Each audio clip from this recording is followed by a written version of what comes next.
fuck up, samurai. We have a city to burn.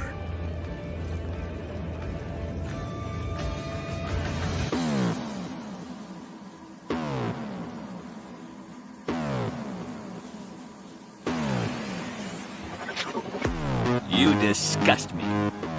Who gives a shit? Go on. I made it the fuck up. I did. I did. I did. I did. I did. It's glorious. And I run.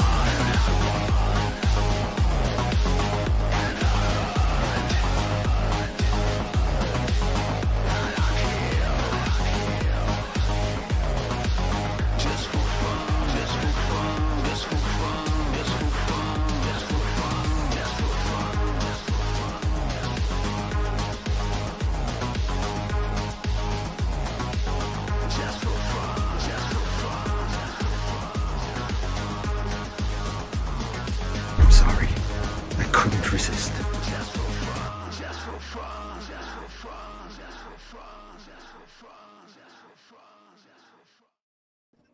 Hello, everybody out there in YouTube land. Welcome to Tuesday with Geeks. Hello, la la la. Hello. I forgot to take my pain meds. Excuse me.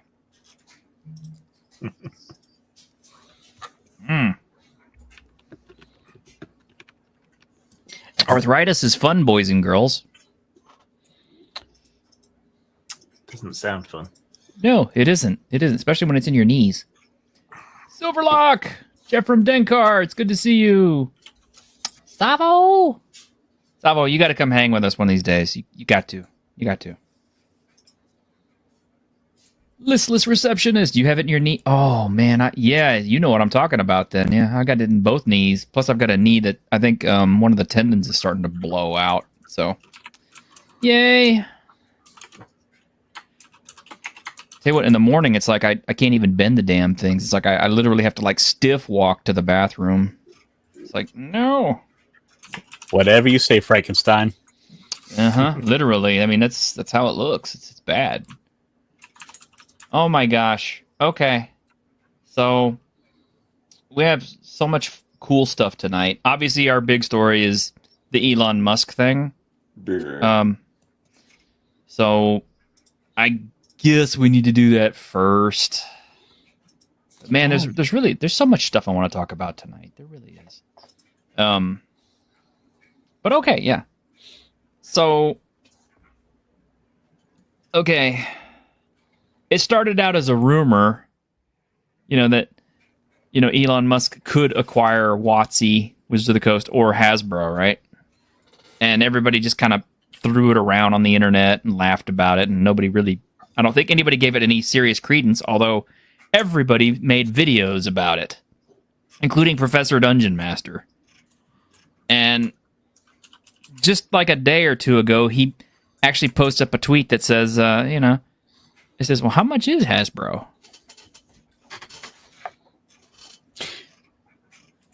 So. And I'm still sort of the mind that I think he just said that because it's funny. Though I'm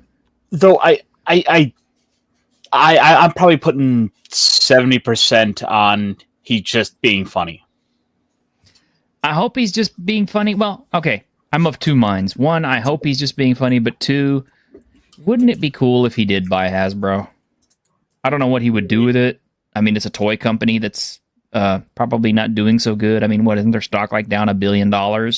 He would make a lot of money is what he would do with it. Well, that and Hasbro is being sued by their shareholders right now. Mm-hmm.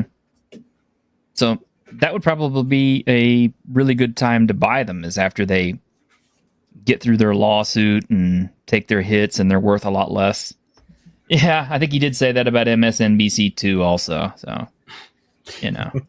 But the thing is, like, there's a couple things that come to mind for me. It's like, really, I think the people, you do have a lot of people who are just like, who just hate Elon Musk that loved him 5 years ago. because cars. And I mean, that said, though, like, you stop and look around. It's like, would Elon Musk really be worse than Wizards of the Coast? I mean, Elon Musk never sent the Pinkertons after someone for getting magic cards. Mm-hmm. Yeah. Elon Musk wouldn't even be involved in anything that that the company does. He would just fire half of them and then go back to trying to get to Mars. Mm-hmm. Grimm actually did a video about why it's a bad idea. Yeah, I just don't think it'll help. It's the long and the short of it. Swapping one kind of propagandist nonsense for another set of propagandist nonsense isn't an improvement. I guess the most positive thing that could come out of it is if all the bad people that are in there now leave or are made to. But then it depends who you bring in. Different kind of bad people. Grim? Yeah. Grim? Like Mike Merles. Yeah, Mike Merles.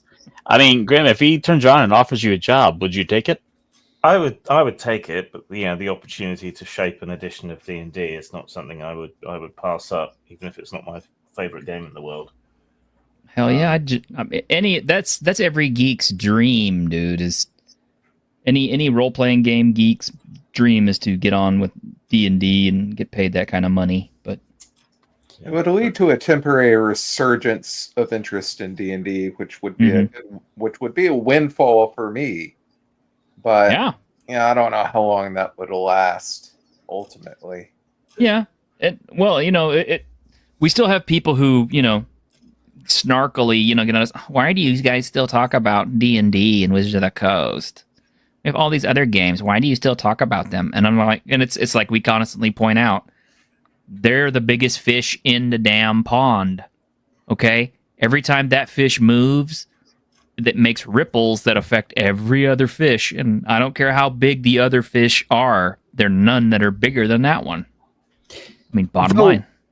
Though, if you do start to think about sort of the brand synergy of the idea, just to entertain it, I mean, WotC is all in on pushing AI into the products. I mean, they're basically pushing for that. They've literally talked about how they have 50 years of content they can harvest through and plug into an AI, and Elon's already got one with Grok ready to go. And then he's also trying to go to Mars, and there is a G.I. Joe synergy there. And also, what did he name his robot? Optimus. Yeah. So imagine if he could then normalize and sort of have Optimus as sort of the robot standard, and he could get Peter Cullen's voice. That would be sweet as hell. Well, one thing that Elon Musk is good at is brand recognition. So, yes. Dungeons and Dragons has kind of lost its identity. Yes, it has the name attached to it, but it doesn't really resemble anything that even modern, common people would associate with Dungeons and Dragons anymore.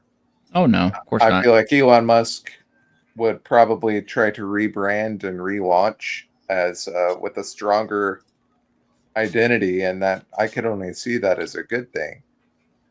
Well, one of the important things that a few people may have overlooked in all of this is the fact that Grums is the one who actually started focusing all the attention on all the negativity that Wizards of the Coast was throwing at Gary Gygax, which that's not news to us because we've been following that for well over a year. We know about it. We've heard about it. We've ranted about it. We've talked about it on this channel. We've vented about it. But Grum's actually picking up on it is what caused Elon to pick up on it and say anything. And in turn, because Elon said something about it, that has magnified the issue even more to, Joe Q public, who probably didn't have any clue about any of this stuff.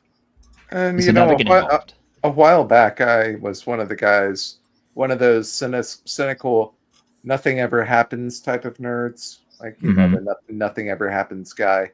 But a hell of a lot has happened that people thought would never happen. So Yeah, I can't really say that anymore. I mean, I believe Elon has said something about starting a game, like a video game company, but it seems like he's definitely starting to take an eye more towards the culture stuff. Though I think at the end of the day, he'll wind up probably just putting other people in charge to run it, much because he's already got just like he did with X. And you look at the fact that he's already off to deal with the Doge thing, so he's going to have this government job for probably short that might wind up being.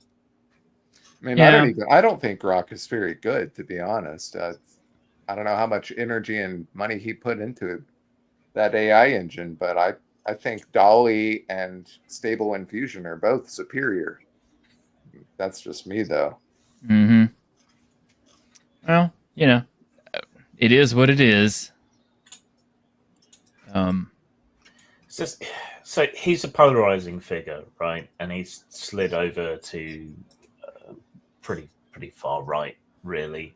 But it's already been polarized into this weird, socially progressive, in inverted commas, space already. So at a sudden change in direction, you end up losing both audiences, because I expect a lot of people still wouldn't come back. And plus you lose all that fairly illusory modern audience as well. I mean, people say that Elon Musk actually cares about D&D and Magic, which he does play them or did. Mm-hmm. But my theory is that everything he does is meticulously designed to get you asked to Mars. That's what he wants to do. He wants to go into space. How does he do that? He makes billions of dollars. That gets him closer. He takes over half of the United States government.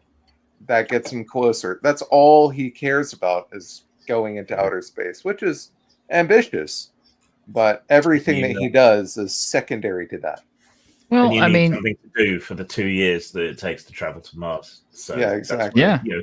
Who wants to play D&D for all of eternity? Yeah. Well, and the other part of it too is, he could probably become a trillionaire or quadrillionaire pretty quick if he did actually manage to set up infrastructure and other things on Mars and more or less veritably claim it. You know what I mean? He's not going to ever get anything back to Earth. No, probably not. Not unless he puts everything in place to, reverse engineer it. I don't know. Maybe that's what he needs all the robots for, because that certainly would make sense to me. It's like, you send a fleet of robots to go build all that shit, and then, by the time people get there, it's already prefabbed. Do you think he would work like D&D Beyond into the Twitter Premium? Why not? I mean, if he thought there was money to be made there. He wants it to be the everything app, doesn't he? So. Yeah. So yeah. So that's just one more reason to get people, onto Twitter Premium. You give them a game to play. Mm-hmm. He's going to piss off the Martians. I mean, we were already going to be invaded today. That was in the news. They called it off. I don't know why. Maybe they were scared of something. But they're not going to call it off forever. To answer this question, okay, the original publisher of D&D, it was under the Blooms, wasn't it? Under what's her name? Or the ones who caved into the crazies and renamed all the demons and the devils, like the Batazu and the Tanari and all that stuff? That was fairly early on, so it was after Fiend Folio, I think. Yeah. It's after Monster Manual 2. Yeah, so they kind of had a rule about sort of, middle-aged Midwestern moms had to be fine with whatever they were doing. They didn't exactly stick to that, but well, that is one of the things that they did, though. They changed the names of all the demons and the devils, to Tanari and Batazu, Yeah, the difference, Savo, is that at that time D&D caved not because they wanted to, but because they had to. And now WotC is caving because they want to. And that's what sucks about it. Like they actively don't care about their own product and want to destroy it. Apparently. I mean, I see that claim all the time, but there's some evidence there. Whereas, Well- Gary Gygax and company, they didn't want to do any of that stuff, but they were pressured by Yeah, the this time- media. And I mean, this time the pressure for change is coming from within the building. Mhm. Yeah. But, as far as Elon goes, I honestly would be interested in seeing what happened if he did decide to acquire. I really don't think he will. I mean, I just don't think so. I think he's just kidding or just saying that just as a testing the waters kind of effect, to see how people react to it. But I would like to see him buy it. I'd like to see somebody buy it. Optimally, if he was the smartest guy in the room, what he would do is he would buy it, sell off parts of the toy companies to, reliable folks that could, work with those IPs, but he would take Wizards of the Coast and he'd put complete control and ownership of that over to the Chenaults and let Troll Lord Games handle it. Chenault's, I don't know. I love Castles and Crusades, but those are not the guys you put in charge of a major brand. Well, why not? I mean, they've done pretty well with their own little brand. Yeah, but they're really terrible at marketing and that's sort of the problem. You don't have that scaled up marketing sort of people that are there for that. You need to bring in someone who's good with games. And I hate to say it, but probably the best thing to do is probably go to look at the biggest popular games, Xboxes, like Microsoft people. That's what WotC already has, right? It's that one lady. Yep. Oh God, no, not Kobold Press, please. Although, as much as Ironcaster keeps talking up their new game, it's lame. He really needs to be the wealthiest guy in the room. Oh, he is. Yeah, Forgotten Realms is part of it. So if they've got access to all these wonderful Xbox marketing people and so on, why is their PR game so shit? Yeah. Why is their advertising game so shit? Well, they didn't pick up the marketing people.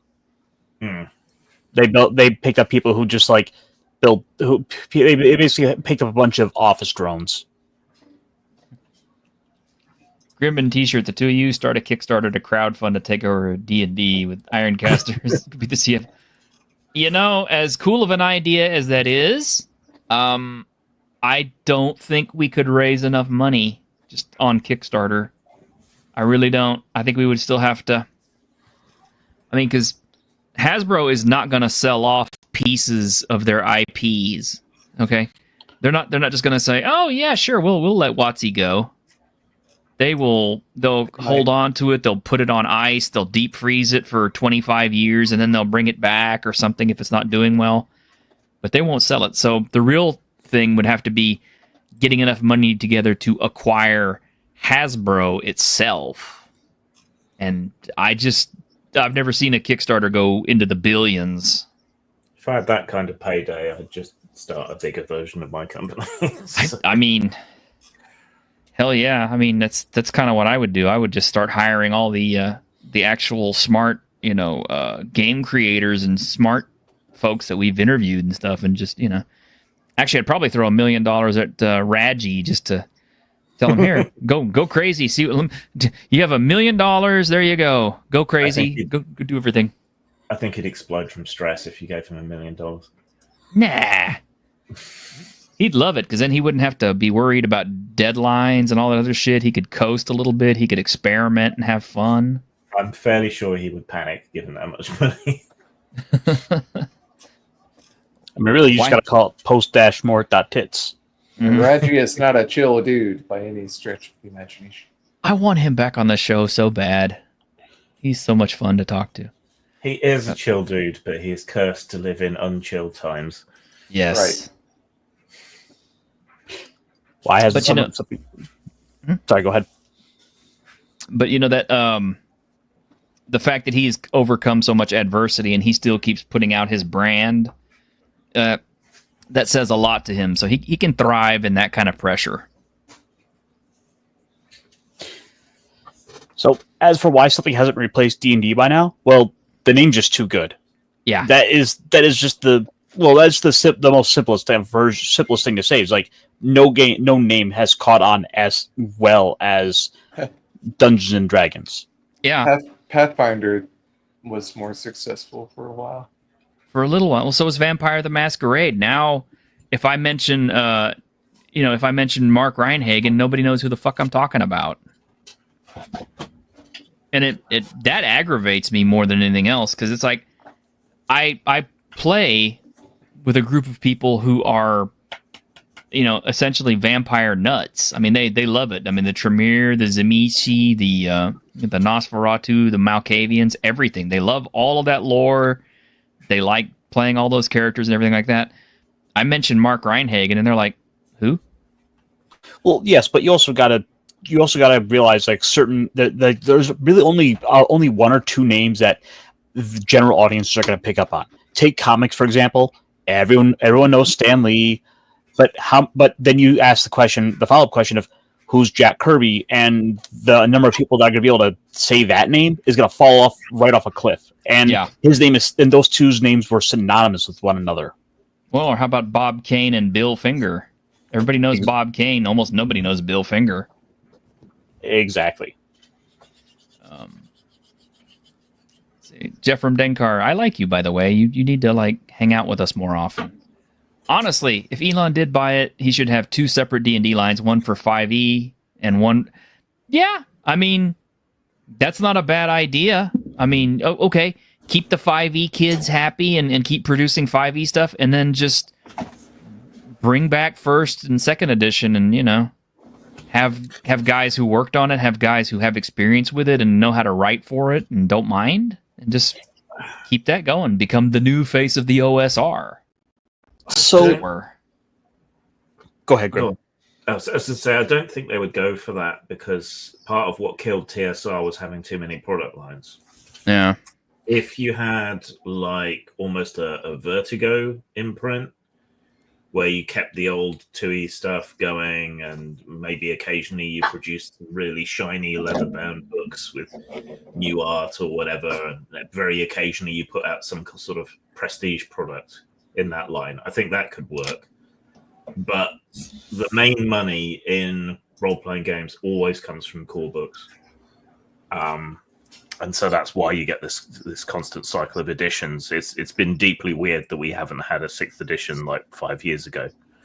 But it wouldn't make sense to bifurcate your line in any serious way like that. It would probably cause a lot of problems monetarily. Well, and then on top of that, also you got to realize general audiences are only going to want to play Dungeons and Dragons. They're just going to look at you and ask, "Is this D&D?" For anyone who's coming in for the first time, it's just it has that name brand synonymous with the sort of impact as Coca-Cola. Not too many games out there have that sort of strength to the name brand. The marketing is key, and Dungeons and Dragons for all the good, all the positive, all the negative, has just become the be all and end all. Yeah. It's the game that gets people in the door to hopefully maybe check out the next game, to try out something different. Oh, you like Dungeons and Dragons? Do you want to do something with cowboys or maybe in space? Space and Cyberpunk would probably be the two jumping points to go to next. Mm-hmm. And Listless has a good point here. They watered down VTM huge too. They did that new version that was kind of lame. And that game that didn't get made was even more watered down, allegedly. It didn't even have normal clans. Yeah, WAD was... Oh, man. The books looked cool, but I didn't bother to touch them. And by that time, Mark Reinhagen was long gone. And, we've had him on the show a few times, and he told us straight out on the channel he didn't want more clans beyond the originals that were in the first Green Book. So, of course, when they started trotting out crap like Blood Brothers and the Ravnos and the Salubri and the I don't know if he was already gone by the time the Assamites came out, but just White Wolf just kept putting out like one new clan after another. Kiasad, the Harbingers of the Skulls, all that shit, and it just it got ridiculous. Nagaraja. So I mean, that's the thing. Like, certain core concepts are always going to sell well. In fact, one of the things that's really surprised me is I'm surprised they haven't done more variant covers to take a page out of the comic book market, because it's gonna be one of the things where like you're gonna have your diehard collectors who will just buy anything and everything that's gonna draw their attention. And with the kind of money WotC has to throw around, there are some big name comic creators and comic artists they could pick up. Like, if they could get an Alex Ross player's handbook with like Strahd on it, or with like Strahd on the Dungeon Master's Guide or something, that would be a big sell. Mm-hmm. Something like that. V5 was so bad it killed White Wolf. Yeah, no kidding. Jesus. I'm sorry, man. Maybe I'm prejudiced, but it's not Vampire unless it's got Tim Bradstreet art. It just isn't. Tracy, you mean? Well, come on, Grim. Stop that. Oh, okay. Would you prefer Tim Bradstreet tracing versus AI? Yeah. Better say I would prefer Tim Bradstreet. There you go. See. But yeah. And yeah, I think Jeffrem, you're kind of in the right thing with this because of the market saturation. The fact is, when you have a niche game, no matter how big or how small it starts, when it's a niche, it stays popular because it's niche. But as soon as you start trying to appeal to a wider audience with more broad tastes outside of the original fan base, you dilute the product so much in trying to please everybody that you please nobody in the end. It's like trying to make a soup that started out pure and good, and lots of people liked it at that one little cafe, and then all of a sudden you got this idea to go make a chain of restaurants, and then all of a sudden nobody's buying your stuff anymore. And we're in this weird position now where the dominant culture of D&D is using D&D for things D&D is not very good at. Mm-hmm. Yeah, like social role play, aspects like that. And people are so caught up in Dungeons and Dragons that they, you see things like that article, How to Play Cyberpunk in 5th edition D&D. It's like, well, why not just play Cyberpunk? But that's not in their interest to support the rest of the role-playing industry, which is why they tried to pull back on the OGL, and why I think they're going for this walled garden approach to try and lock people in, like Apple users, to D&D, which is unfortunate. Yes. Go ahead. Did you guys happen to see that announcement of the Adventures in Middle-earth role-playing game is coming to D&D Beyond? No, but it doesn't surprise me. Which is part of where I suspect they're going to go is to, well, and I don't think anyone would really be surprised to say that D&D, well, this new edition of D&D is going to be made generic enough that you can easily slip any licensed IP over it, like a skin suit, and call it Dungeons and Dragons. So I wouldn't be surprised to see like Marvel eventually get a version of it, and basically we turn D&D new 5e into GURPS. Yeah, that's what they did with Magic the Gathering. Yeah, it is. Yeah, and that's why it's so weird that they didn't do that with G.I. Joe and Transformers. My theory on that is that they were looking to they were looking to just get some external money to come in, so they didn't want to like put more on the WotC's shoulders when they were still probably in the process of working on the core rulebooks. Sabo asks, do you chaps like games that are only genre specific, like fantasy, sci-fi, horror, or those that are specifically tailored to a setting? It depends, which is an unsatisfying but accurate answer. That is honestly true. Because, I mean, Fabula Ultima, I think, is so good just because of the system. So it really doesn't matter if you're playing fantasy, sci-fi, or horror if you're playing Fabula Ultima. Whereas if you play Call of Cthulhu, yeah, you might as well. You're pretty well stuck on that one. And I have to say I'm not a big fan of horror games in general, just because one, it's the hardest genre to do aside from comedy in role-playing games. But yeah, it's not usually done very well. I mean, Ravenloft, the Realm of Ravenloft from 2nd edition was pretty cool. It had some great ideas. Did it actually work with seasoned players? Never in my campaigns. I mean,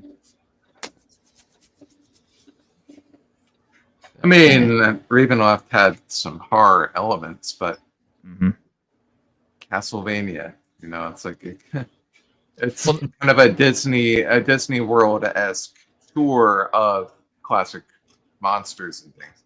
Yeah, I mean, well, let's not make the mistake there. Like, Ravenloft did come first. Yeah, right. But I mean, ultimately the problem is like they use Ravenloft ultimately just Ravenloft as a setting to just copy so many other like film genres that it became all the tropes. There's an adventure module where you're like fighting killer dolls. There's one where you're, I think, fighting a giant plant. So you're just like checking off all the movie, check boxes. Yeah. Well, that's kind of what it was. I mean, I have all those old books. All the enemies in Symphony of the Night that you eventually come across. Mm-hmm. I wouldn't be surprised to see if we don't wind up with a straight up Castlevania Ravenloft tie-in. Well, that would be smart, but well, you look at Vampire Saviors. They got a Castlevania pack now. Oh yeah, I played it. And yeah, Konami seems to be pretty happy to license out Castlevania or whoever or whatever properties they have to make more money. So that's not an issue. It's, Wizards of the Coast really wanted to make a Castlevania tie-in. They absolutely could, and considering how 5th edition plays, I don't think it would be too ridiculously off the mark. I mean, you want me to be blunt? Yeah, Vampire Hunter D would be way cooler. I swear, man, Vampire Hunter D, that was a license to print money. If I had been, one of the Japanese business guys behind Vampire Hunter D, I'd have been like, make more movies, make more anime, hurry, make more. This shit going to sell like gold. Hellsing ended up more popular though. Yeah, but there's like 2 Vampire Hunter D animes, and there's like 2 complete runs of Hellsing. Plus, Hellsing is a manga and not a light novel series. Vampire Hunter D was like a bit. Oh, What? go ahead. No, go on. I just was muttering about how I don't actually like Hellsing. I like parts of Hellsing. I mean, I don't like when it's a serious, awesome action anime, and then suddenly there's wacky, goofy, silly, dumb anime waifu humor. I hate that. I hate that. Vampire Hunter D is basically just like romance novels with horror. Vampire Hunter D is low key rifts. Is what it is. I think it's closer to Castlevania than Ravenloft. Just me though.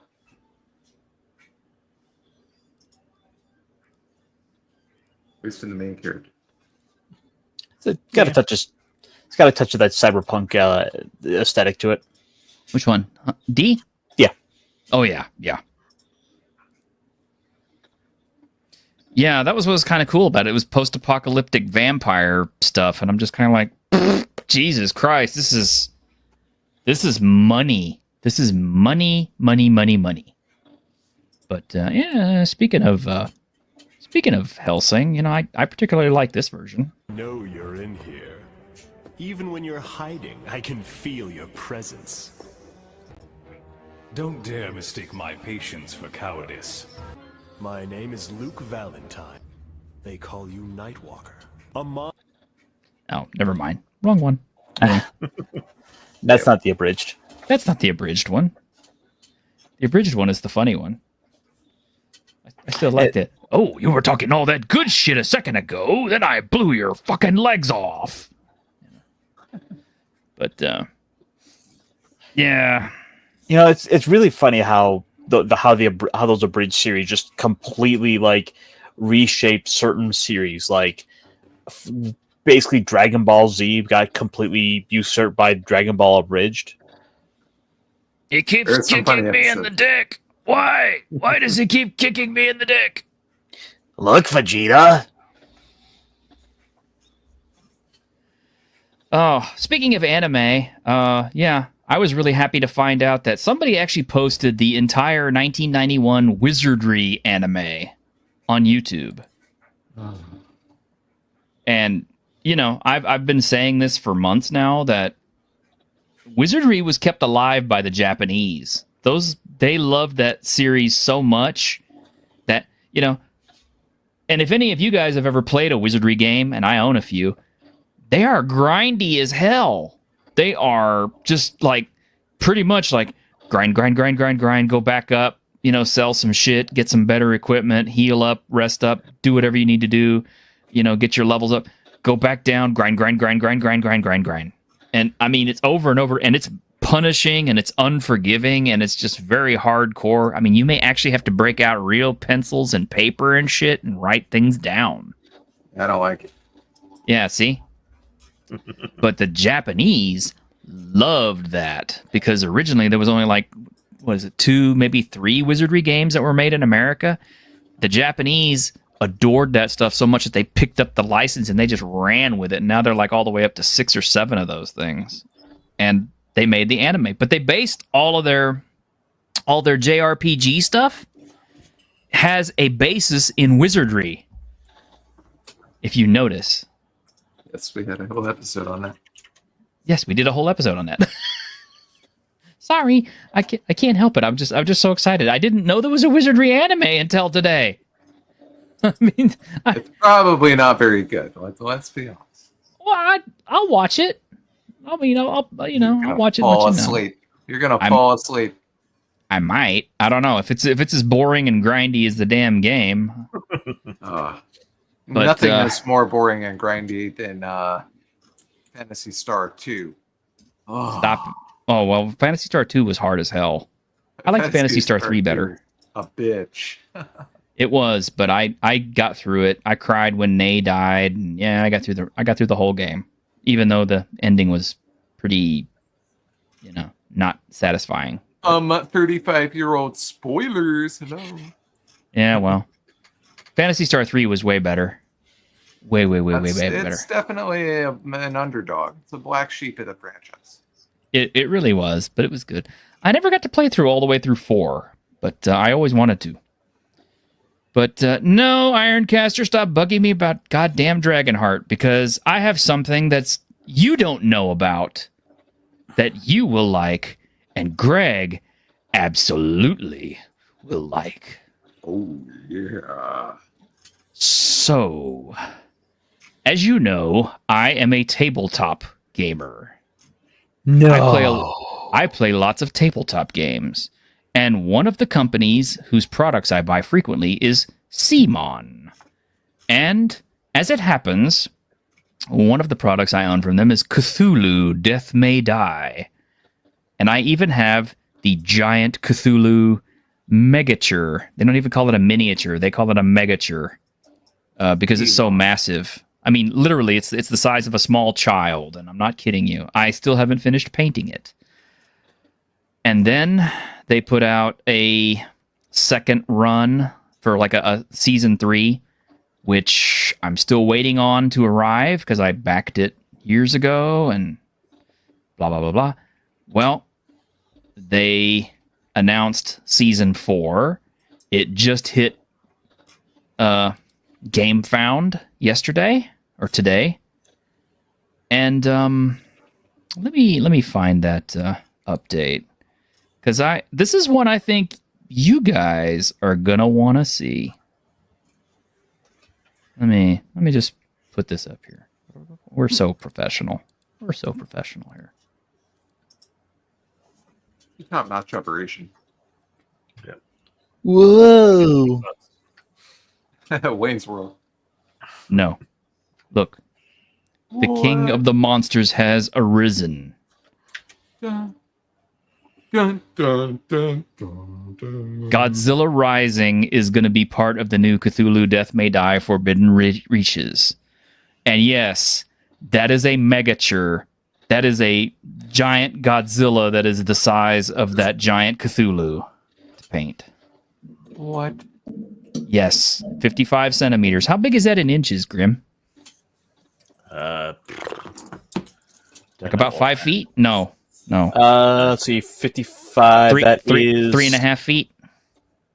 No, 21 No, we're- inches, so just under 2 feet. Yeah, it's a big boy, but it's got a full epic episode, and yes, you can either fight Godzilla in the game, and this is, by the way, this is Millennium Godzilla. Look at the face. Yep. Looks like the tiger. That's Millennium Godzilla. My See, I favorite. know I know my stuff. It's one of mine too. And yes, you can. There is a scenario that has Cthulhu versus Godzilla. you know, if I had a nickel for every time Godzilla fought Cthulhu, I'd have 2 nickels. Well, there you go. This is the big one, man. This is, this thing, it got pledged in 6 minutes. That's how fast it hit its funding goals, because everybody saw Godzilla immediately piled onto this thing. Myself included, I might add, because yes, I want giant Godzilla. Yeah, that's pretty amazing.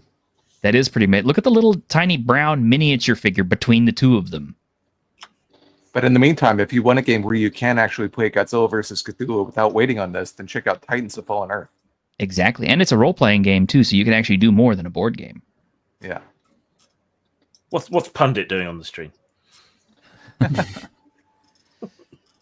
Only I can make kaiju games. My credentials. What are you talking about? Godzilla hasn't tried to shill a game yet.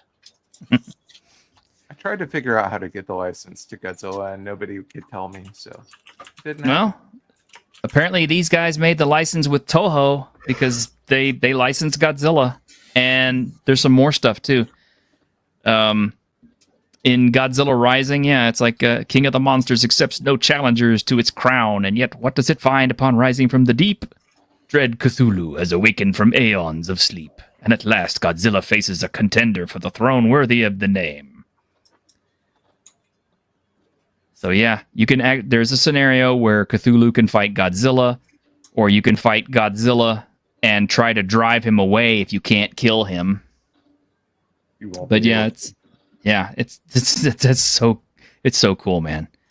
I can't wait to see this. I don't know when this is actually going to start shipping out and printing and everything, but it's not going to be soon enough because I can't wait to have one of these things in my hands. or in and- both hands, as the case may be. Oh yeah, it definitely takes 2 hands. That Cthulhu is huge. But yeah, they have for backers from the previous Death May Die campaigns, like myself, they have done an exclusive Godzilla sculpt promo. This is a small miniature, relatively speaking. Godzuki. No, well, it's still pretty big. It's still pretty big, but it's not 2 feet tall, 2.5 feet tall, whatever. But they have this, and they also have this other Godzilla as a promo, and I can't quite tell which Godzilla this one is. It's not, but it's not the Millennium Godzilla. Could be Godzilla -1. You think? No, I don't think so. That'd be cool if it was, but I don't think it is. And then they have this other one for the people who didn't back it that they can purchase, which this one kind of looks more like classic Godzilla.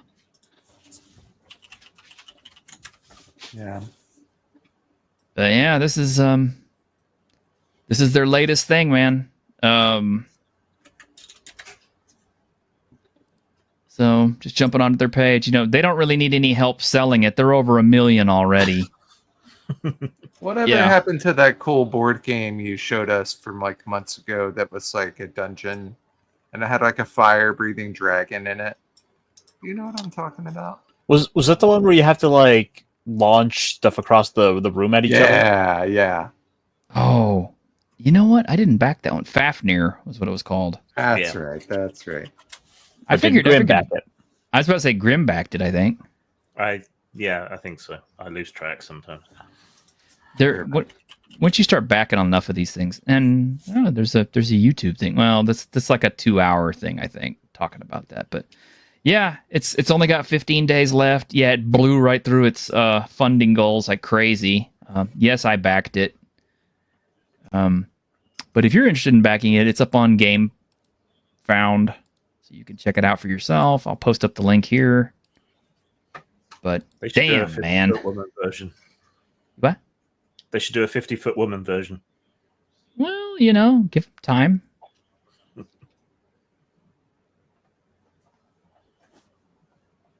Oh, Das Wolfen, you backed that today? You got season 1 and 2 since you missed them the first time? So yeah, you're into it for $800 just for the Godzilla. Yeah. Well, the Cthulhu is really impressive too, because if he got season 1, he also got the Great Cthulhu. Yeah. Oh, you worked for Robert Woodhead, the co-creator of Wizardry? Oh, he founded Animago, Shinatsky? Whoa. Shinatsky, man, you are like... Why aren't you on my show regularly? Why aren't you on my show regularly? I offered you a spot. We're too big for him. Yeah. How fast do you think a Cthulhu versus Chuck Norris miniature set would crowdfund? Well, okay, it's funny you would say that, Savo, because Zombicide produced a lot of actors as characters for Zombicide. And so, yes, I have both of the Chuck Norris Zombicide figures. I mean, they're not called Chuck Norris, but it's pretty obviously Chuck Norris. So, I could always make that happen. I mean, I don't think Chuck would last very long versus Cthulhu 1-on-1, but I don't know. It's Cthulhu Chuck. Go mad the moment he lays eyes on Chuck Norris. I don't know. Chuck Norris rolls a natural 20 on a 6-sided dice. Yes, he does. I hung out in Kael's channel last night, talking to him, and McEnany was there, which is kind of cool. But it was kind of fun hanging out with Kael. I didn't actually, get to be in his panel or anything, but I just got to be in the audience and like throw super chats at him. So we have I have a Kael video for you guys, and we'll stop on the relevant parts because it's good news to talk about while we have a little bit of time. Damn it. I also want to talk about the Art of Dragon's Crown. I just don't have enough time for everything. Oh well, it's always Saturday. Unsheathed and primed to dismember, spread butt cheeks and brace for December. Dragon Age laughing. Yeah. Can you believe this? Using laugh reactions on posts or comments that are not intended to be funny will lead to removal from this group as we aim to maintain a positive atmosphere. If your intention is to troll, promote negativity, or use reaction emojis as a weapon, we cannot guarantee that you will be allowed to stay. Feel free to laugh react to this too, so I can weed out some of you now. Yep. They are not taking the the criticism well. Mm-mm. They are not. They're not the only ones, apparently, as we will see. Not allowed. He, him, them, they, gay, about. I hate that character design so much. I hate it. It looks like somebody took a guacamole shit and then shaped it into a person. What is this supposed to be? Avowed. I don't know anything about it. Obsidian Games. Obsidian. The guys behind, that space game whose name I can't remember because it was so boring that I literally stopped playing it out of sheer boredom. Also made, New Vegas and, also, did Torment and all those other wonderful games that you remember. Obsidian. That Obsidian, yeah. They are doing a new game, a new RPG called Avowed, which is going to have pronouns and all that other stuff as part of their fantasy setting. And these are characters from that. And that character design is just horrible. They didn't learn from Concord. No, they didn't. In fact, that guy looks like he got ripped straight out of Concord. Why would they do this? Because we don't learn. But anyway. Unmedicated senility, want attention, old. Okay. This is, folks home gotta schedule an intervention. David Jaffe. David Jaffe, yeah. So David Jaffe, the man, he's 53 years old, by the way. He's 2 years older than me. He is the guy who created the first God of War game, right?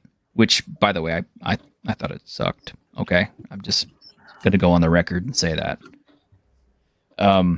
But I understand a lot of other people really enjoyed it, and it went on to become really big and famous, and everybody loves Kratos and all that. And I'm just like, hey, well, good for you. You enjoy that. I'm just gonna go play all the other 5,000 games that I enjoy more. But yeah, apparently he has been taking to Twitter, he's been taking to YouTube, and he's been attacking people. Specifically, in this case, he attacked Vera Dark. Why does everyone pick on her? Because she's a woman, because she's very, her red hair makes her very visible. And it's very easy to just point at her fans like me and just say, you're simping. You're a simp. But isn't that misogynistic and all those things they're supposed it is. to be against? Yes. Oh, it is. It absolutely is. And Jaffe's remark is, you are in that chair, Vera, because of your hair and your face and your gender. And that's fine, by the way. There's no problem with that. But let's be clear, you're a mental lightweight. So, yeah. I mean, the guy kind of self-owned with that one, and X has been enjoying just, slapping the shit out of him since he opened his mouth over it. I am a Vera Dark simp. Okay, I'm just going to admit it. I like watching her videos. I don't not necessarily just because she's attractive, because she is attractive. I'm not going to lie, but she's also very smart and very well informed, and she does remind me of our own redhead, Harmony Ginger, who is also very smart and well informed. Are you cheating on Harmony? No. I mean, if we could get Vera Dark to come on this stream, I absolutely would let her. Now we know why Ginger won't show up. Have you ever seen them in the same place at the same time? They look nothing alike. Well, they're busy sharing the same soul, all those redheads. Yeah. Yeah, that's true. Like how ginger cats share brain cell. Savo, come on now. That's... I've never had any women on my show who actually ever got attacked by anybody for being a woman. Well, that's not true. I mean, Ginger got attacked, didn't she? Not by us. Not by us. Somebody said something about Squeaka. That was before my time. Yeah, I think they might have. I don't remember, but that's why she's not here anymore. Yeah, it's upsetting, but I mean, you got to have kind of a thick skin when you get up on these things. Yeah, that's true. It's not that, but one's friends get attacked. Yeah, that is true.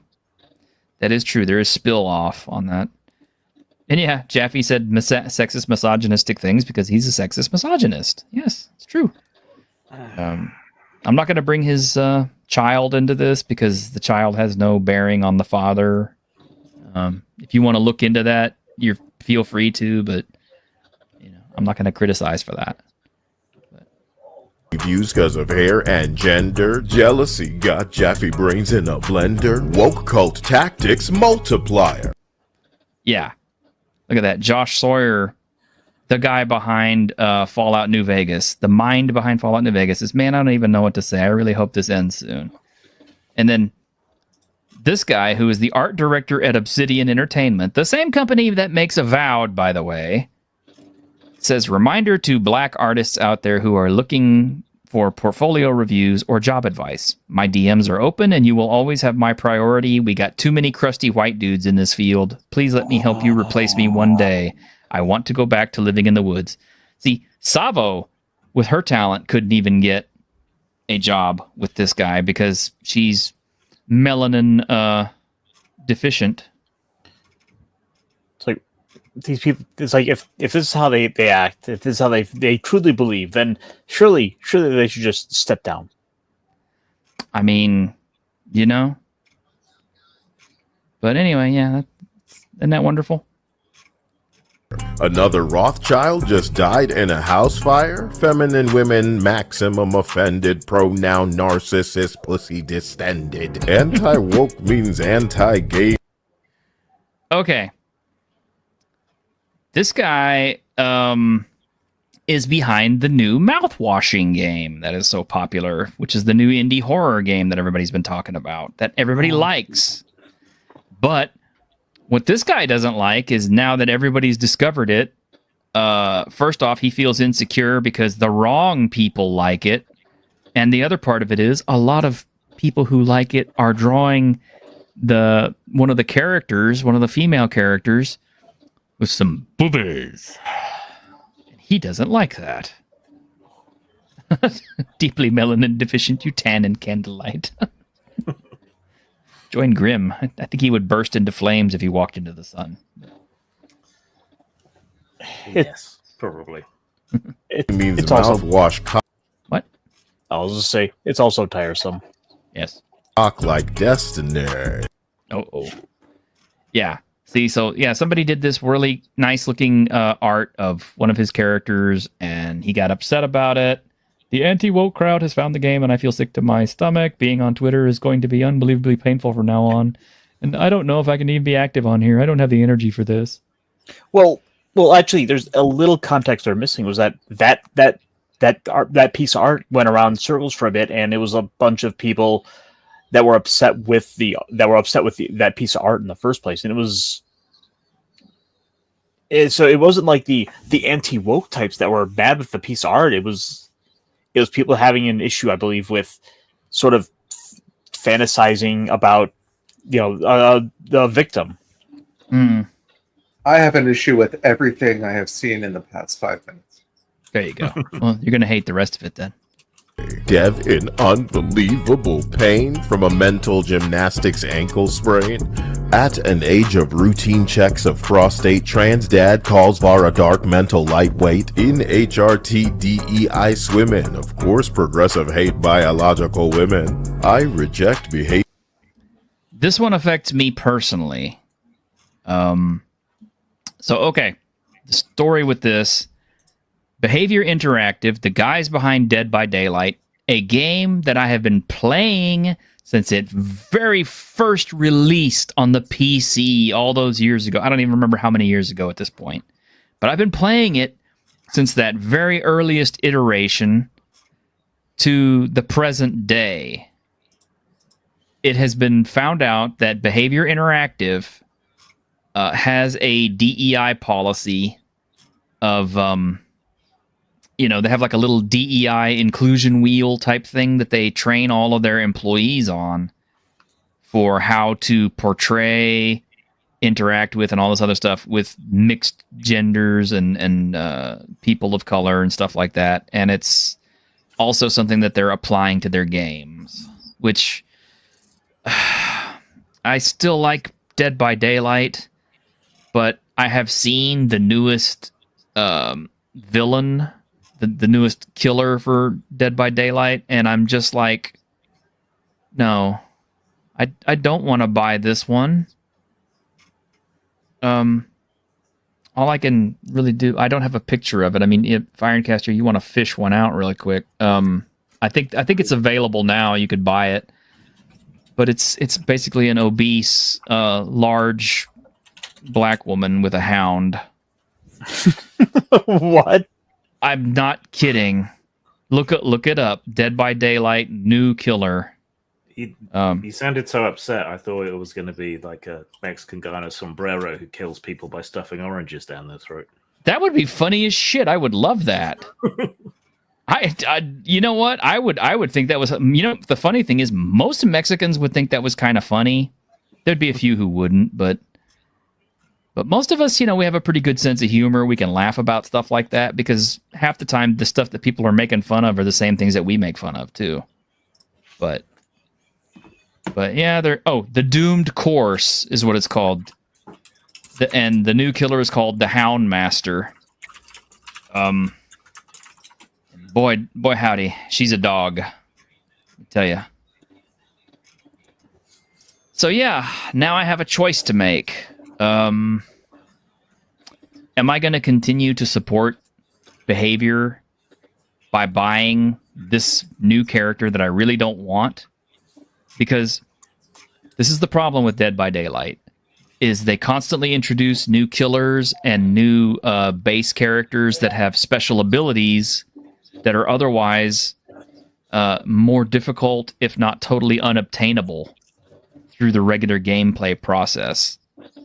So your only choice to get them quickly is to purchase those characters to have them unlock and make them available.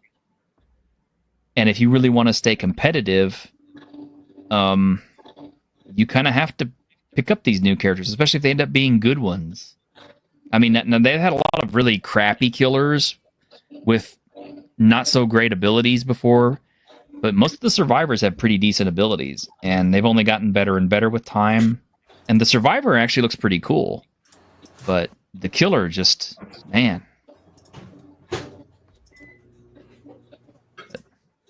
Somebody's microwaving food. Your interactive wheel of privilege means women unattractive, resolute, unyielding. Fight the Balrog. Kyle the White returns to sip eggnog. Rude boy Slytherin, dirty and surly. Dip into patois, Christmas come early. Bald-head pussy, bad mind, cold-hearted. Dick in him backside him like it turreted. Vibe killer, hypocrite, philosophy rancid. Can't miss like the spliff, them have to learn who they are ramp with. I would a bomber clot, yeah, talk to some brethren. Mind your blood pressure and take your Excedrin. So there you go, guys. There's your Kyle for the day. Go subscribe to his channel. Check him out. You'll like him, especially if you're really big into the video game scene. He's funny. He's very truthful, you know. He's a good guy. I mean, you know, like I said, I actually got to hang out with him for the first time last night, and he's all right. He's a good guy. Tell him T-Shirt sent you. And yes, tell him T-Shirt sent you if you do.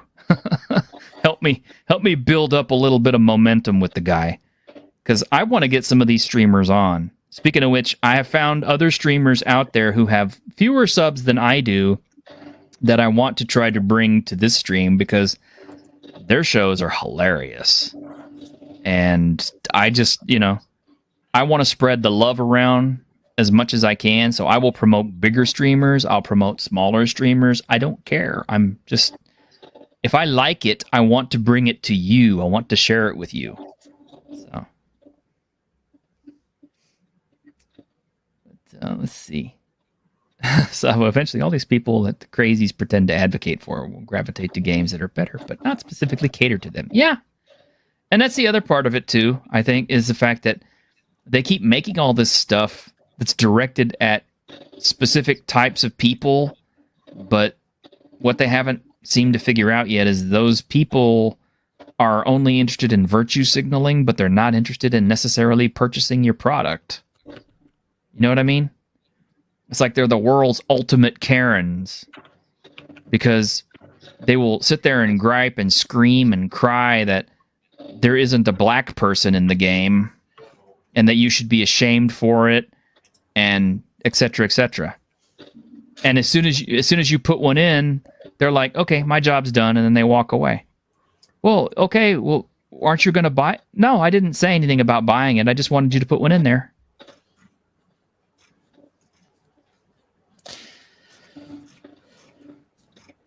They're all Karens in the whole world is their homeowners association. Mm-hmm. So glad we don't have those here. They're trying to scare their audience away from anything that doesn't specifically endorse them. Yeah, I guess so. I mean, I guess money. And the anti-woke hysteria feeds into that. Well, yeah, there is that. But I mean, here's the bottom line, folks. I don't dislike things because they don't interest me. I get mad whenever I see things that I really enjoy or enjoyed, like Dragon Age, getting worse and worse and worse and worse with every single iteration after the first one. And I mean that, because the first Dragon Age was one of my favorite games. I think I don't remember how many hours I've got on it in total, because I actually, I bought it twice. I bought Ultimate Edition and then I had Regular Edition, and I put a ton of hours into both of them. Let me see what I have. 312.5 hours on Origins. And then 14.4 on Ultimate Edition, because for some reason it didn't count any of my time on Awakening. But still, when you spend 312 hours on anything, you're kind of invested. But I bought Dragon Age 2. I didn't like it. I bought Dragon Age Inquisition. I thought it was really slow. I just couldn't get myself to finish it. It was just too slow. It was too boring. Oh, just wait and see how the new Elder Scrolls is going to be with all this stuff going. I fear for that. And the Fallout 5, because they're going to want to push forward Fallout 5 after how well the TV show did. Yeah. Just hope the game's better than their last offering. Which one, 76 or Fallout 4? No, I mean the last game they did. Yeah, 76. Well, the thing is, you gotta kind of look more to the MMO stuff. You gotta look to the MMO stuff to see where they're kind of leaning, because the Elder Scrolls Online is really the biggest thing that's probably drawing a lot of the attention with the Elder Scrolls franchise. They've got that to focus on keeping new content coming out for. I don't know. I've never gotten into the Elder Scrolls Online. I've never played it. It doesn't look very interesting. Not to mention, it doesn't take place at any point in the actual Elder Scrolls timeline that I'm familiar with. It all takes place pre. So I don't feel like any of my actions affect it. I have a apprentice into Lord of the Rings Online still to this day. That game came out before World of Warcraft. Mm-hmm. And they're still releasing expansions for it. And the expansions are massive. I think he spent 300 hours trying to get through Moria, and he still has never got through it. Oh, man. Yeah, well, just take it from me, who, I was with the MMO genre stuff, all the way from, what was it, Ultima Online, which was the first one. And then, what was the one after that? They made a part 2. EverQuest. God, that game sucked. It was super grindy. Although the one I really got into was City of Heroes. Man, I played the shit out of City of Heroes and City of Villains. City of Heroes and City of Villains was my favorite game for so long. Those were fantastic games. They were awesome. And then, of course, the World of Warcraft. I've played it over and over and over and over at different times. I don't mind grinding in games where it's fun. Yeah. Well, nobody does. If it's That's fun. why action RPGs are my favorite genre. I'll grind it and give me Path of Exile 2. I'm waiting on that. Where's Path of Exile 2? Yeah, I heard Path of Exile 2 is going to be really fun. I need to play Path of Exile. Well, sure, but then you want to make sure you don't wind up in like the Ubisoft honey trap where they intentionally create roadblocks to sell you a solution. Yes.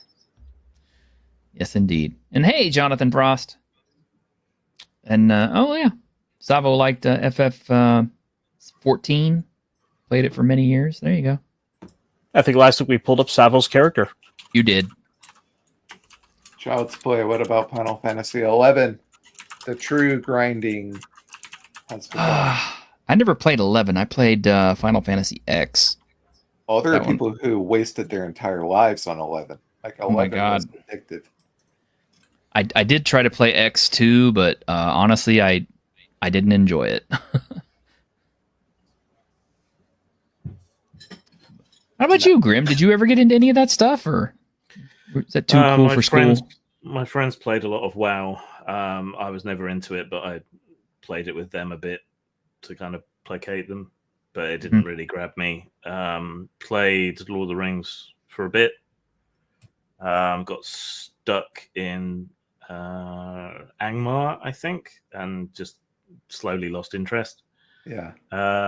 What else did I play? I played Dungeons and Dragons Online, which is kind of how I got the job of helping write the book for it.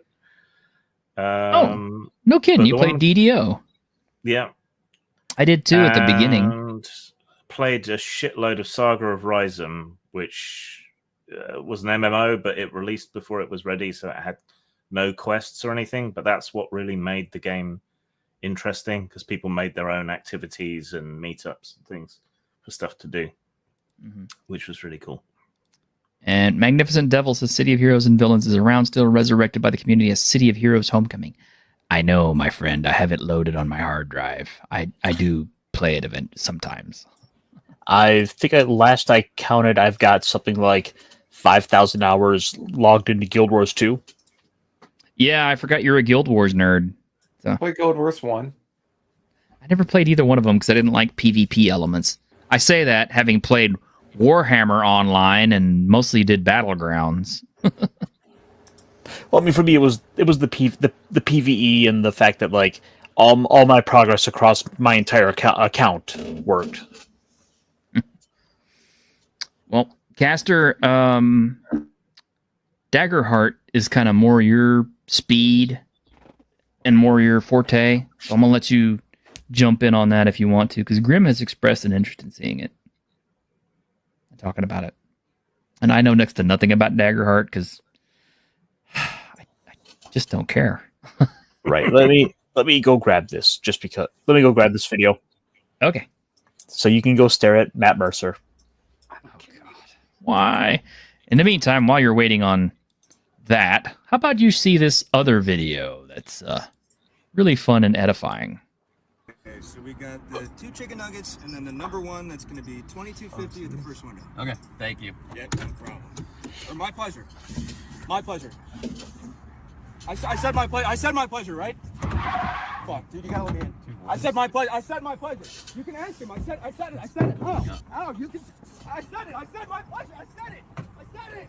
I said my pleasure. So that was 2 chicken nuggets and a number 1. That's gonna be $20.55 if you just pull around to the front window. What happened to the other guy? So there was no other guy, but if you just pull up, your food will be ready. Okay, thanks. Yeah, my pleasure.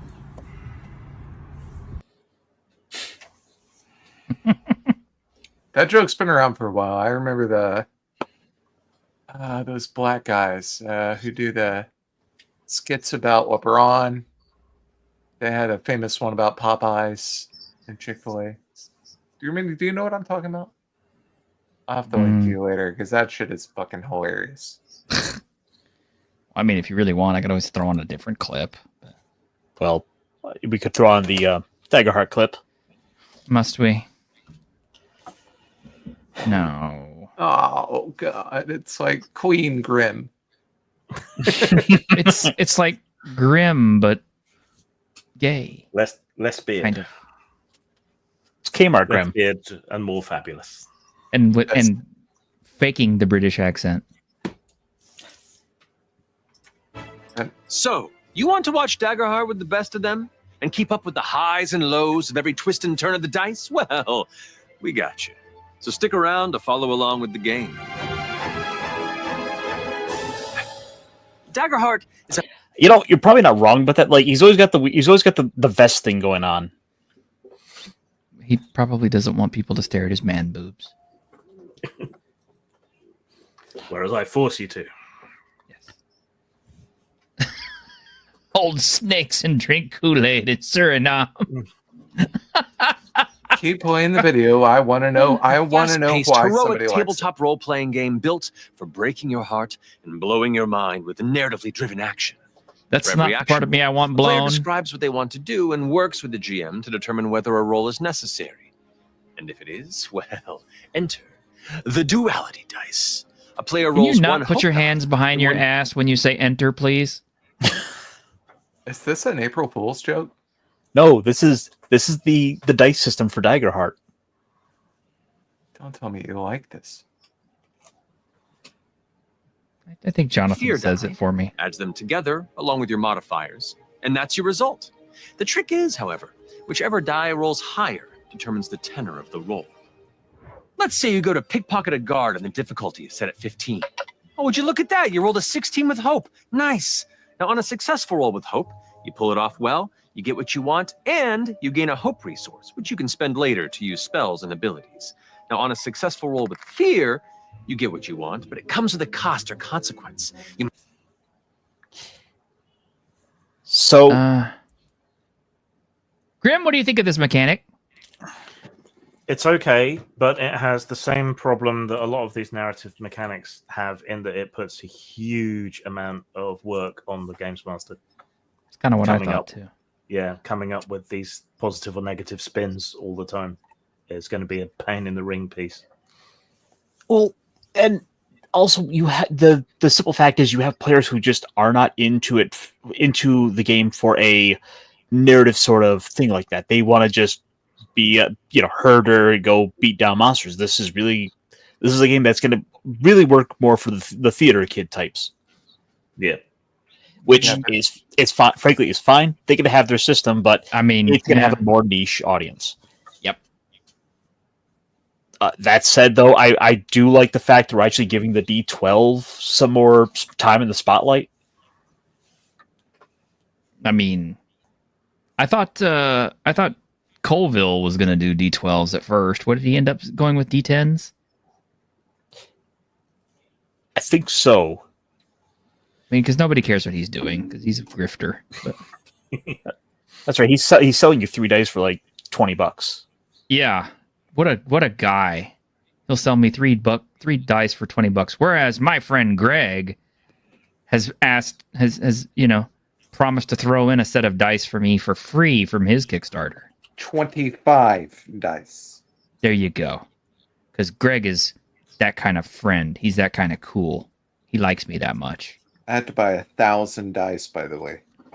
Jesus. No wonder you're just giving them away.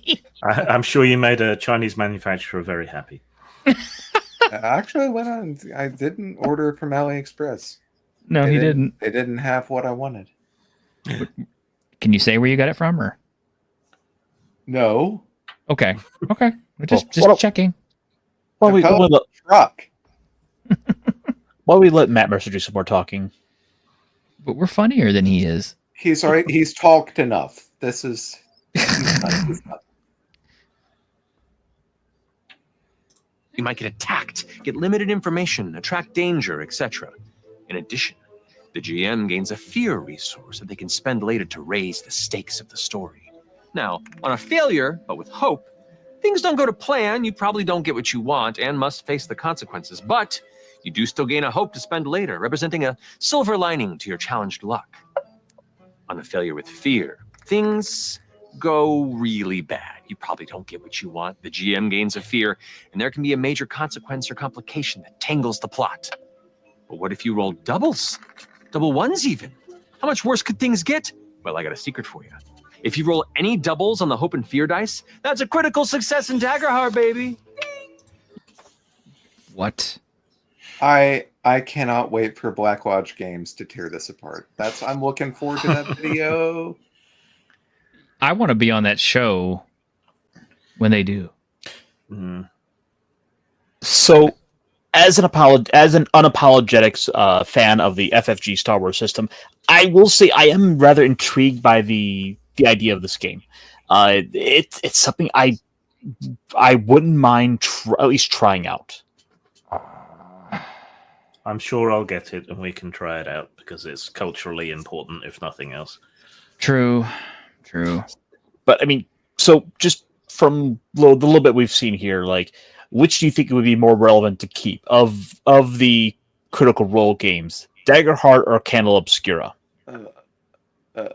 Daggerheart's more significant, likely to be more significant. Yeah, and I think Grim actually playtested Candela Obscura, and I don't think it went over well. Yeah, we ran it. It has problems. All right, continue this charade. You get what you want and a little more. You gain a hope and you clear a stress. Okay, it's getting a little warm in here. Now, take your vest hope, off. as previously mentioned, is a resource players earn each time they roll with hope. And you can spend these to power some spells and abilities, tag team roles, leverage your character's experiences. Yes, I love help an tag ally, teaming. or even activate a class-specific hope feature. I hope to help an ally in tag team. Yes, yes, Matt. Yes. Sorry. Good. Stress represents the mental and physical strain your character suffers during their adventures. Oh, Some this is characters bullshit. even have I the don't play ability games to take get on stress stressed. to power special abilities, which is pretty cool. Fear, however, is a resource the GM can use to complicate the story. They can spend their fear to use powerful adversary abilities to interrupt the narrative with an obstacle or danger, or activate multiple enemies when the GM is activated. Why do you need dice for that? Exactly. Why do you need dice for that? I mean, I'm a GM. It's like, oh, look, they're winning. I guess I better throw some more bad guys in. You know? This kind of sounds more pre-programmed now. Kind of like something that would go well on a, I don't know, virtual tabletop? Driven by AI? Why, it almost sounds scripted. Yes. Not that I would accuse them of scripting a game. No, of course not. That's what I'm saying. Orbital, it's good to see you. Sounds like a lot of dice rolling for little to no reason. Yes, exactly.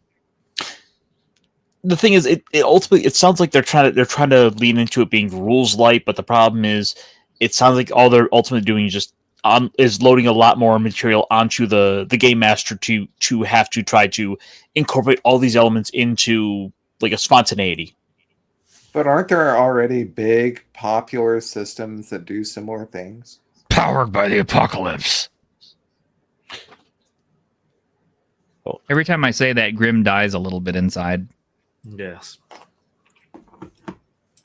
In battle. Now, when an adversary sets their sights squarely on you, lashing out with a strike, the GM rolls a d20 and must meet or beat your character's evasion score. Crack! In comes a tail attack from the shadows, and the GM rolls a 10. And for this level 1 Guardian, it would just clear your evasion score, and that's a successful hit. Wait, stop it. Okay. So the player has to roll 2 die 12 because it's like a really weird conflux of numbers, but the GM gets to roll a straight up d20. Yeah. So they have a advantage over you and all the baddies inherent to that. Yeah, because you have a built-in failure factor already built as part of your dice rolling mechanic as a player. So your average roll is going to be 10.5 plus whatever and their average is going to be 13 plus whatever. Well, not to mention they also have the whole, fear and hope effect thing going on. Yeah.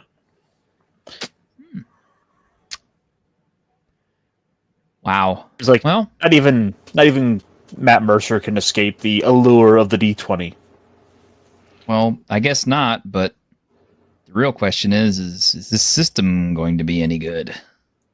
Because now it almost sounds like it's rules for thee, not for me. But anyway. Dealing 3 physical damage, which would qualify as minor damage, chipping away a single hit point.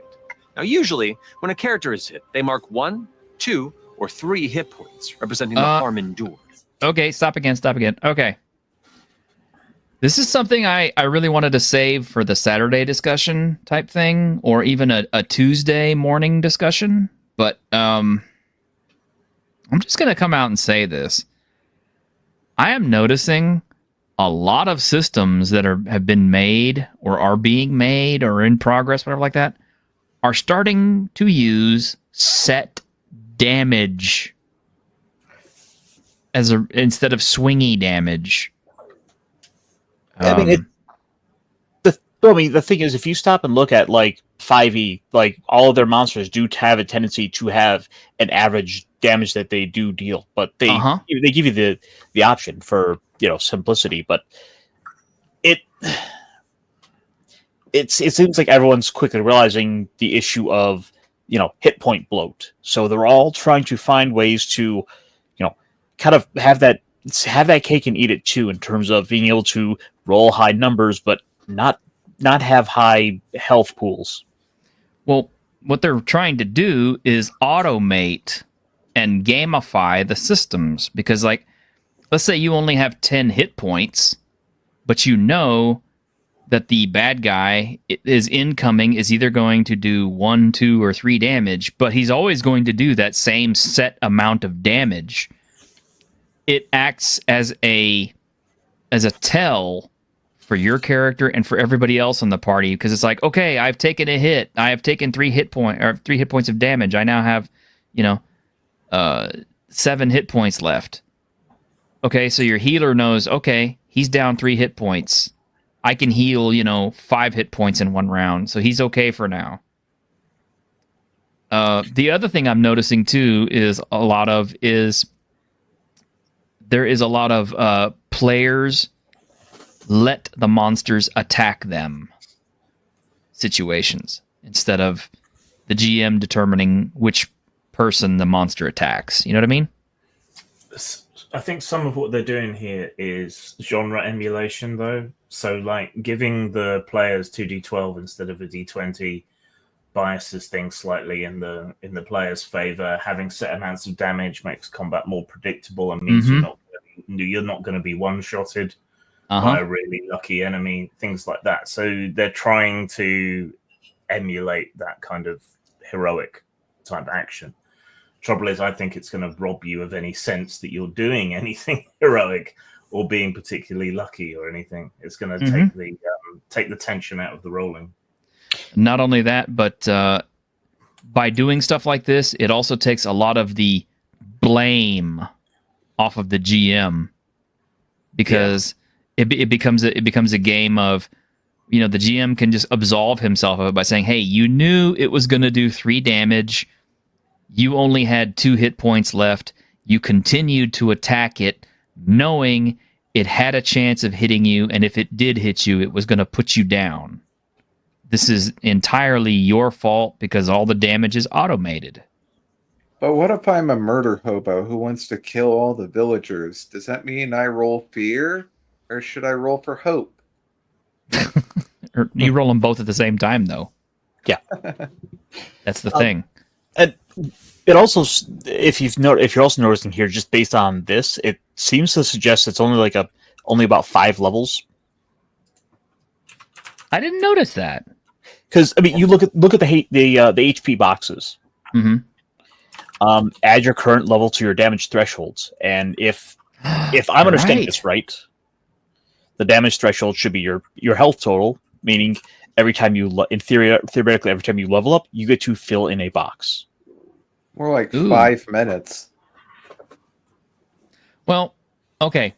On that, I'm going to say we all know the tendency for players is to run, or players and GMs is to play 5 to 6 sessions and then drop out, finish, do a different game or whatever.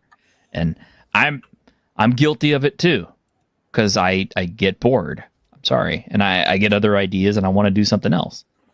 So I'm just as guilty as anybody on that. So it's actually not I will say that's actually not a bad idea then to kind of lean into the tendencies of the player base. It's not their fault that the player base tends to be like that, but if that's just the reality where the player base is, then why not make a game that can kind of lean into that? Well, it's like Magnificent Devil here says. And by the way, Devil, if you ever want to get a panel on this, on this show, just let me know behind the scenes, and I will make a spot for you, sir. Nothing says heroic like being able to manage and mitigate away any real danger or risk. And he's exactly right. Because past a certain point, you're falling out of tabletop RPG mechanics and you're falling into board game mechanics. Because the one thing I think Grim would agree with me on this, the one thing that I saw most strongly by running the Zombicide Chronicles game and the Zombicide Plague Bearer games is that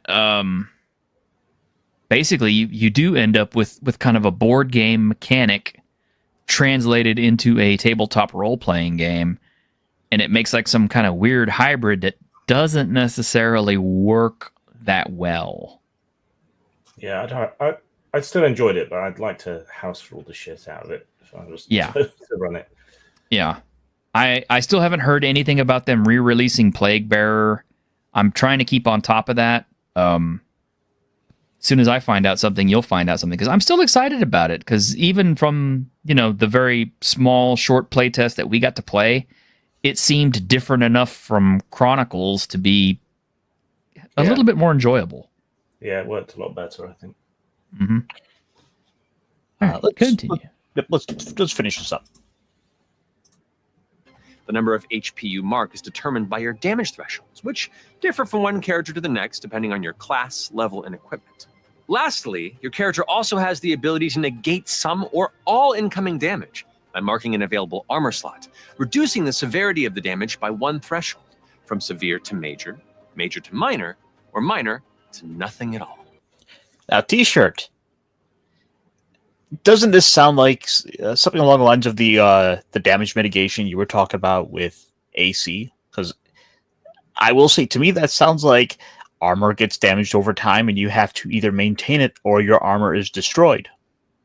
Well, I mean, in my opinion, the best systems use it because the first, well, I won't say the first, but one of the best examples of a game that uses it that we currently play is Drink, Cities Without Number, which has an armor damage mitigation system built into it. And I like it. And that's one of the reasons why I wanted to use cities instead of worlds, because I thought the damage mitigation would be extremely helpful when players were getting the crap beaten out of them by stuff. And the times that they've gotten into fights and remembered to use it, it was helpful. So, I mean, at least it sounds like there's one thing we could say here that is a point in this system's favor.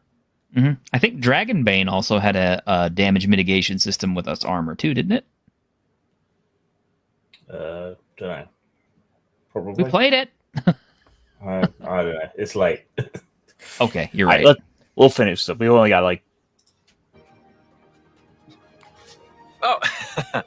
So, if you're looking for a game that tells heroic fantasy stories with a modern approach to mechanics, focusing on both epic battles and the emotional narrative. All right, I think we got the gist. It was just primarily like the mechanics of the system.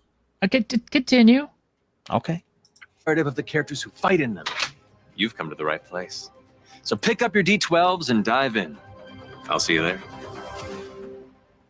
Okay, so there you go, guys. If you're really interested in it, daggerheart.com. Go check it out. I think they've got the previews up and everything, so you can probably already start playtesting it and whatnot, seeing how well you like it, if in fact you're interested in it. The one thing that's kind of stood out to me with it was in the core. Here, actually, let me pull the screen back up here. The core system itself has a bunch of cards involved. Oh gosh, who do we know that doesn't like cards in their game? Max. It does look cool. I mean, I'm, it's absolutely beautiful packaging and all that stuff like that. Now, how it looks after, I don't know, a year or two at the gaming table with spilled Dr. Pepper, pizza grease, and, Cheeto fingers. I think they're just reference cards for your powers and stuff, though, aren't they? Let's see. Dagger Hardcore set contains a 300-page rulebook, and a box contains 279 art-filled cards for rich character customization, which I can only presume is going to be your classes, your races, your ancestries, or whatever you might call them. Right. There'll probably be ancestries or something.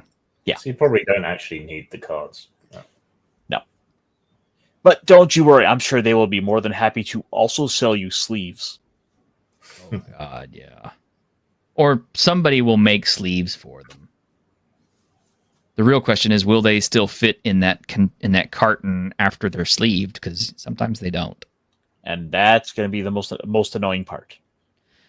Well, speaking as somebody who is well over $1,000 into Kingdom Death Monster, once I started sleeving all my cards because $1,000, they started filling up my box really, really fast and stopped fitting correctly. So I had to start. That's what she said. Yeah. It feels better all natural. You gotta stop wrapping it. I'm sorry, darling. I just want to protect it against, people's greasy fingers.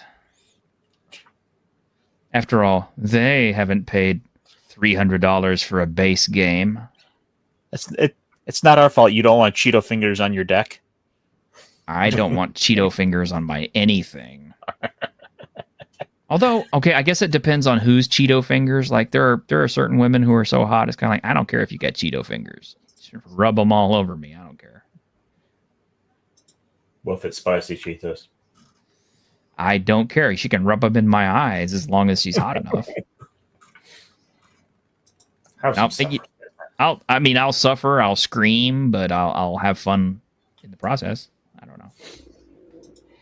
But that was the Daggerheart news, and I figured lean into the topical things.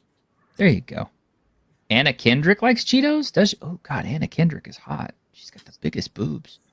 She does. Oh Jesus, she's hot.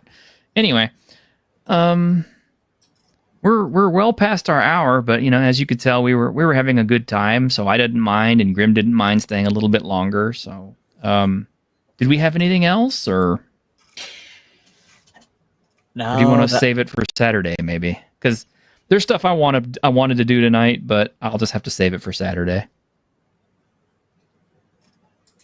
Although I do have a really quick thing for our panel, possibly our audience. I posted this up on Twitter. I mean, unless you want to start pulling up more pictures of air fryers. So, your Mad Max name is the last substance secreted from your body plus your grandfather's job title. So, in my case, I was Piss Builder. I know. You guys love it whenever I talk about anything piss related. So, Grim, what would you be? Gas pilot. Gas pilot? Yes, or gas builder. Okay. Ironcaster? Piss electrician. Piss electrician? Greg? Snot launcher. Your grandfather was a launcher? Yeah, it was an artillery corps in World War II. Snot launcher. Okay, so when so whenever I finally get Ashes Without Number, I guess in a year or so, and we sit down to play that, that's going to be everybody's Mad Max name, because we'll do it Mad Max style, and everybody will have to talk with a faux Australian accent. We're going to Piss Town, boys. All right, we're all here for some gasoline. Snot launcher in German would be Rotzwerfer. Rotzwerfer. What about?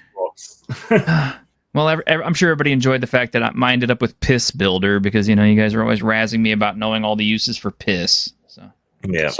So what's our fun fact for the day on the way out? Oh, you want a fun fact for the day?